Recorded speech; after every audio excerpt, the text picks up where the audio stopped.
Take two with Jeremy Trank, and this time the take one was my fault. So he was our winner in the hobby stock division last week at Atlanta Legends Raceway, won on Memorial Day, his very first win in the hobby stock division, and he was looking real special for Memorial Day weekend. Jeremy Trank with us right now. Obviously had it felt great to come in here and get a win last week.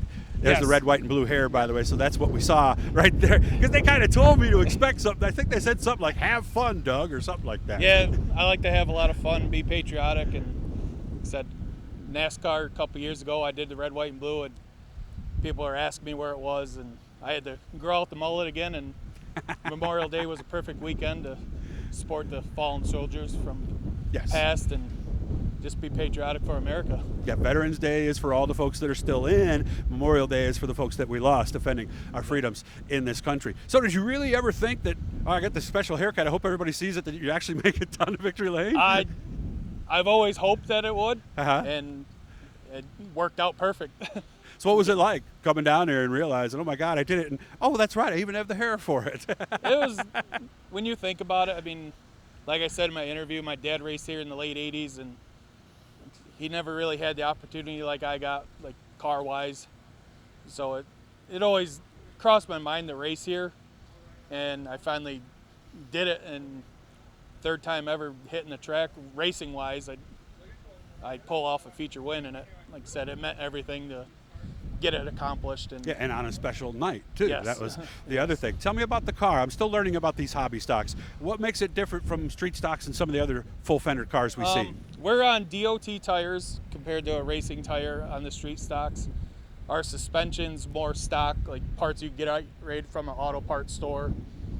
Motor-wise, they're different parts. And well, can they run crates? Or? Yes, I have a 602 crate in. Okay, 4-barrel or 2-barrel? 2-barrel. Okay, because I know like with the Sportsman they would allow crate 4-barrel. What about the people that do not choose the crate option? What are they doing? They're open motors, 2-barrel carburetors, cast iron intakes. And So no aluminum intakes. How about headers? We have to run stock clip headers, no crossovers. Yeah, no 180s or anything like that, right? The 180s are the ones that come up and back and over, not like traditional headers that you see on like an old street route or something where you can actually see that.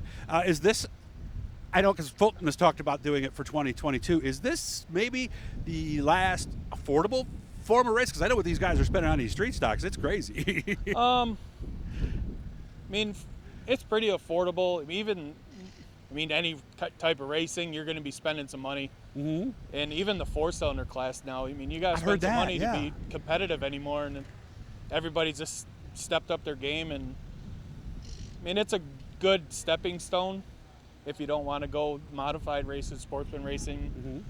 But a lot of kids are coming up through the go-karts and jumping right into a sportsman. And they're doing pretty well sometimes too. So some of them are a little better than I think they should be doing.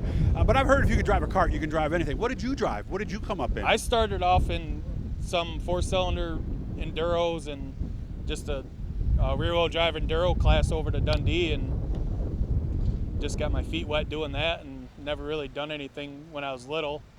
When I turned, was it 18 or still in school, I did the enduros and stuff, and here we are still. How long in V8s? Was it 2014 was my first rookie year in a street stock. And I ended up getting rookie of the year that year when it was Yates County Speedway at the time. And then we went back to 4-cylinders for a year. Finished third in points there. And then I ran street stocks for the next 5 years. And I even, was it 2016, I think I went through every class at the track. I even tried a sportsman one time for a week, and that was that wasn't me. No? Okay. Some people like the stock cars. Yeah, that lasted a week, and we ended up street stock racing again. So can we go out and get another one tonight, you think? It's the plan. All right. Good to see you. Good to meet you. I had a chance to interview him, but you don't really get to know somebody in an interview like that real quick out in the front stretch, so I wanted to make sure you guys knew a little bit more about him and where he came from. Jeremy's going to do this when he gets home. There's a little blue E down there in the corner that's going to subscribe you and let you know every time we put up something new. It'll tell you who the race driver is, the division and the track. All that stuff's going to be there. Jeremy, maybe I'll see you down on the trackside later tonight, man. Yes, sir.